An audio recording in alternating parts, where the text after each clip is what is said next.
Donc nous allons voir dans cette vidéo comment fonctionne le système de commande intégré à la caisse. Mais avant, je vais vous faire une petite précision sur la méthode. À partir d'aujourd'hui et à partir du moment où vous aurez la nouvelle caisse dans votre magasin, toutes les commandes devront être saisies directement sur la caisse. Simplement parce qu'il n'y aura plus d'acompte déduction et autres articles permettant de gérer les acomptes dans les commandes et que c'est le système de commande intégré à la caisse qui va nous permettre de gérer les commandes avec les dates de livraison et les acomptes lors de la commande ainsi que le solde lors de la réception ou de la livraison de la commande.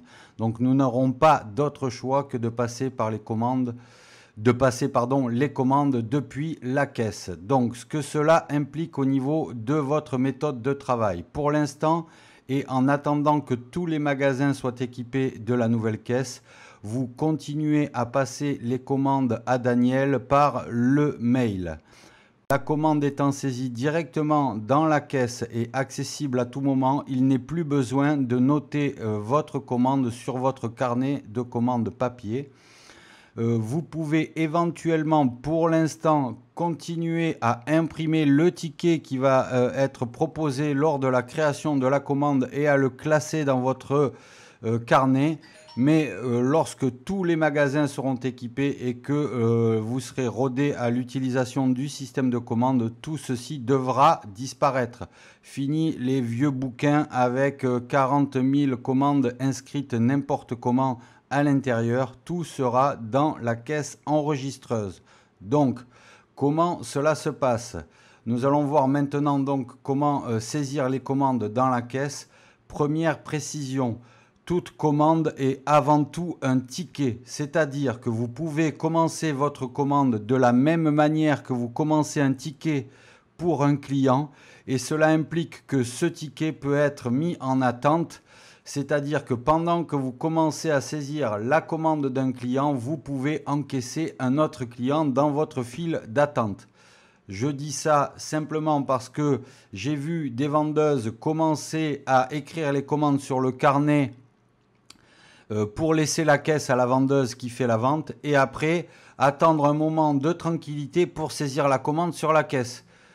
Tout ceci n'est qu'une perte de temps, d'accord? Donc je vous fais voir tout simplement que lorsque je commence un ticket qui par exemple est une commande de baguettes Sol, on va mettre une tarte abricot petit modèle et on va mettre par exemple une plaque de tourte épinard. Ceci est une commande. La cliente par exemple réfléchit, j'ai besoin d'encaisser, je vais commencer un autre ticket dans mon ticket en attente ici et je peux encaisser un client.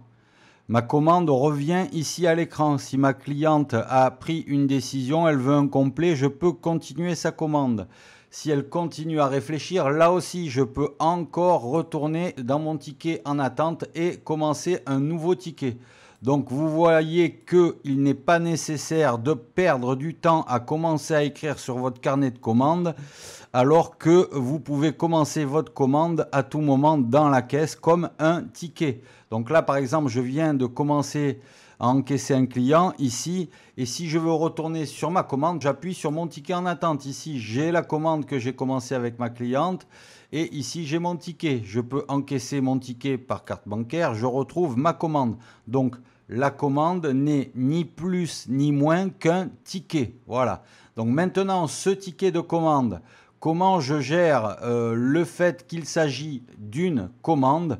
Tout simplement, ce ticket, au lieu d'aller l'encaisser, je vais passer par la touche totale, ici à droite. Voilà. Et je remarque qu'en bas de la touche totale, nous avons un bouton commande. Donc c'est à partir de maintenant, à partir du moment où je vais cliquer sur ce bouton commande que le ticket qui est ici dans ma file de tickets va passer sous forme de commande. Donc je clique sur mon bouton commande, voilà. Et la première chose qu'il me demande, c'est de saisir un nom pour le client et une date de livraison ainsi qu'une heure de livraison. Donc vous pouvez choisir un nom de client quelconque, c'est-à-dire en gros vous allez demander le nom à votre client. Si ce client n'appartient pas à la base de données des clients du magasin, c'est-à-dire s'il ne s'agit pas d'un client en compte, d'un client professionnel ou d'un compte fidélité, ce n'est pas grave, le nom sera quand même accepté. Toutefois, s'il s'agit d'un client présent dans la base de données de votre caisse, vous pourrez le sélectionner. Je vous donne un exemple. Je tape ici le nom du vendeur personnel. Voilà. Et je vois que je peux sélectionner éventuellement ce vendeur. Toutefois, si monsieur s'appelle Vénère, je peux taper monsieur Vénère sans que ce soit le compte vendeur. Je vais pouvoir mettre un prénom, mais ce n'est pas obligatoire. Par contre, je vais mettre un numéro de téléphone et je vous engage là à demander toujours un numéro de téléphone pour une commande. Ensuite, je vais choisir la date de commande, de livraison, pardon. Je choisis par exemple le dimanche 24 juin et l'heure de livraison. Le monsieur compte passer à 15 heures. Voilà, j'enregistre et je ferme ma commande s'il n'y a pas d'acompte de saisie. Si je dois saisir un acompte, ce qui sera normalement le cas, je vais cliquer sur mon bouton acompte. Donc là, j'ai validé la saisie des informations clients ici et maintenant je dois rentrer un montant d'acompte ici avec mon clavier numérique. Donc j'ai le total de ma commande ici, 75,90 €. Je vais par exemple demander un acompte de 20 €. Donc à ce moment-là, je vais taper 20 ici sur mon clavier. Je vois que le paiement ici commence à s'inscrire 20.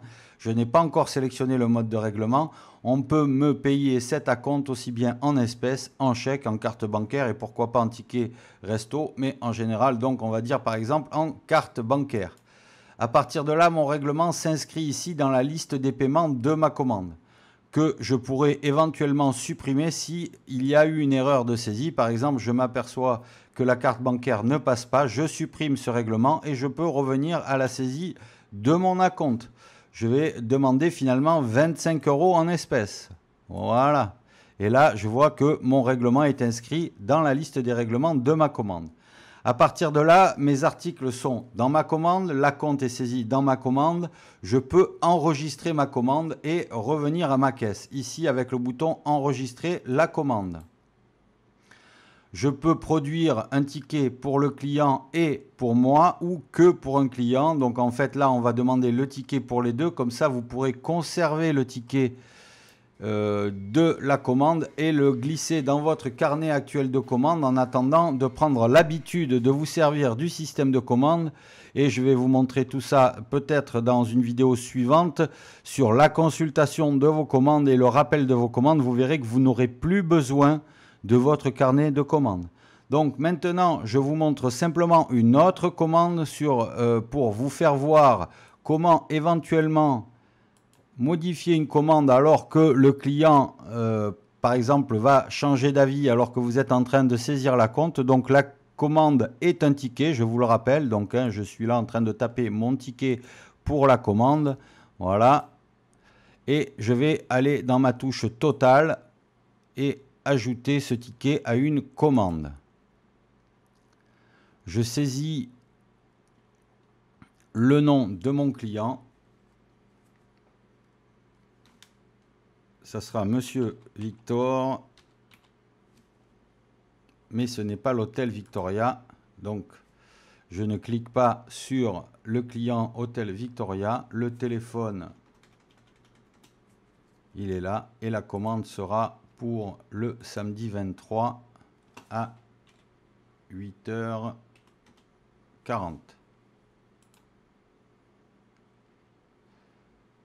Je vais saisir un acompte. Donc, je vais choisir de mettre un acompte de 15 € en espèces. Et là, mon client me dit « Ah, mais finalement, j'ai oublié. Je vais vous prendre encore un produit. » Donc là, je vais avoir ici, donc je n'enregistre pas la commande. Je ne ferme pas la commande sans enregistrer. Je vais modifier les produits de ma commande. Donc là, hop, je clique sur modifier les produits de ma commande et je peux rajouter, par exemple, le monsieur voulait, voilà, une plaque de quiche et ma plaque de quiche est rajoutée à ma commande. Je reviens sur Total. Ici, je suis toujours dans la commande et je peux enregistrer ma commande et imprimer les tickets. Voilà, ma commande est enregistrée. Voilà, vous avez vu comment créer une commande et modifier cette commande avant de l'enregistrer. Nous allons voir maintenant quelques autres fonctionnalités du panneau de commande. Donc on crée un petit ticket rapidement, on passe en total, on crée une commande. Donc là, je vais créer les infos. Alors ici, pour petite précision, pour le magasin, vous pouvez créer une commande depuis votre magasin pour un autre magasin. Hein, si je suis le magasin siège ici, qui est le magasin de démonstration, je pourrais créer une commande pour Carnolès, pour le Cap, pour le Parc des Oliviers ici. Il n'y a pas de souci. Si votre client vient et vous demande à être livré de sa commande dans un autre magasin, c'est possible. Voilà, donc ici je reviens sur mon magasin siège. Je vais saisir mon client. Ici on va l'appeler le client Gérard par exemple. Voilà. Le téléphone. Voilà. Et cette commande, elle va être pour le 22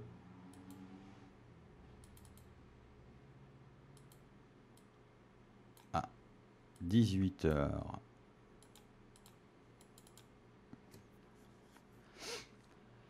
Je peux éventuellement rajouter ici un commentaire.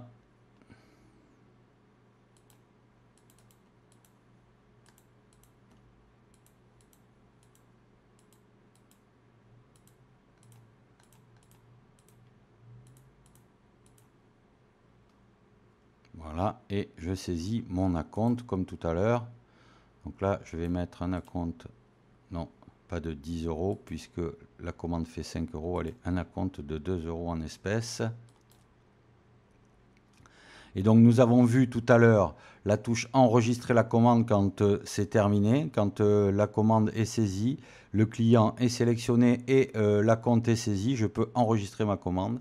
On a vu qu'on pouvait par la touche modifier produit de commande, retour produit et ensuite revenir à cette fenêtre pour enregistrer la commande.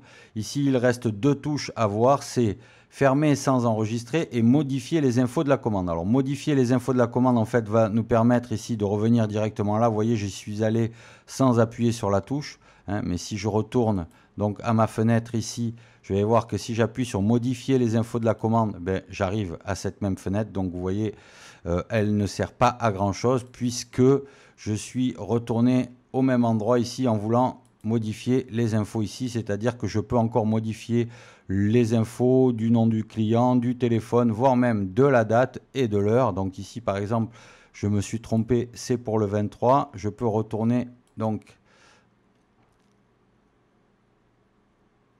Voilà, il nous dit que comme la date a changé, il faudra réimprimer les tickets parce que le ticket incluait la date de livraison. Donc OK, je vais donc réenregistrer ma commande et réimprimer les tickets parce que j'ai modifié les infos et notamment la date de livraison. Donc là par exemple si je fais enregistrer, il va me proposer de réimprimer les tickets. Là je vais réimprimer qu'un seul ticket pour l'instant. Voilà. Et donc dernière petite touche à voir. Donc ici je crée une commande. Hop. Une commande test. Le téléphone et la date de livraison, on va la mettre pour aujourd'hui, tiens, mais à 19 h. Voilà. Et là, le client change d'avis et je ferme la commande sans enregistrer. Alors là, qu'est-ce qui va se passer? Simplement, je ferme la commande sans enregistrer. Tout simplement, en fait, je me retrouve avec un ticket classique commencé. Donc, si le client ne veut plus rien ou ne veut plus le commander, veut le prendre maintenant, peu importe, je peux supprimer les lignes pour éventuellement annuler la commande, en tout cas annuler le ticket qui était à la base prévu pour être une commande. C'est un ticket vide, donc là, il me servira simplement à recommencer le ticket pour le prochain client. Voilà. Donc, j'ai annulé ma commande, du moins en tout cas j'ai annulé le fait que le ticket était une commande. Voilà pour la saisie des commandes. Vos commandes sont actuellement saisies. avec une date de livraison, une heure de livraison, un nom de client, et elles sont inscrites dans la caisse avec leurs acomptes. Vous allez voir par la suite comment voir les commandes qui sont à livrer aujourd'hui, comment récupérer vos commandes, encaisser vos commandes et livrer vos commandes. Je vais vous expliquer tout ça dans la vidéo suivante. Voilà.